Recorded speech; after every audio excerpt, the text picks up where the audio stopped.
头德山的指南宫伫过年的期间举办关会送钱母的活动，平均落来，大家拢会当募到1000袋货。但是全台湾各地库存也是真欠。关会中心讲，因为天气冷，心血管疾病增加，用货量嘛大大来增加，加上疫情甲感冒的影响，关会人数减少。全国的货疫的库存剩3-4天尔，是有够少，请民众会当踊跃来关会。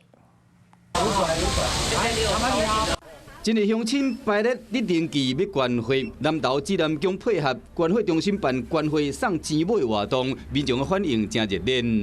每年都有这边就捐1500啊，讲说刚好今天我农历生日。就来看看能不能捐。虽然指南宫估计3台关会车一天平均会使募到1000袋货，不过各地关会中心的货库存量有完差真济。像台北平均只剩3.3天，新竹剩2.4天，台中嘛只剩2.7天，其中像 A 型的货剩2.9天，用量上大的 O 型的货，敢若剩1天外。来到台中关会中心内，看冷冻库的架顶拢空空。我们的血液使用量增加了4%，因为现在心血管疾病的人多，那只要心血管疾病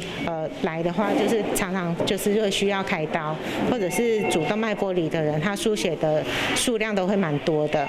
关会中心讲，因为疫情影响，民众本来就比较较少咧出门关会，而且最近因为伫流行感冒，加上过年时有真侪人出国，等下过来了后，还阁14天才会当关会，所以讲关会量甲去年同期比较起来，减差不多6%，才会出现会议的库存量差遮济。希望讲咱乡亲会当踊跃的关会。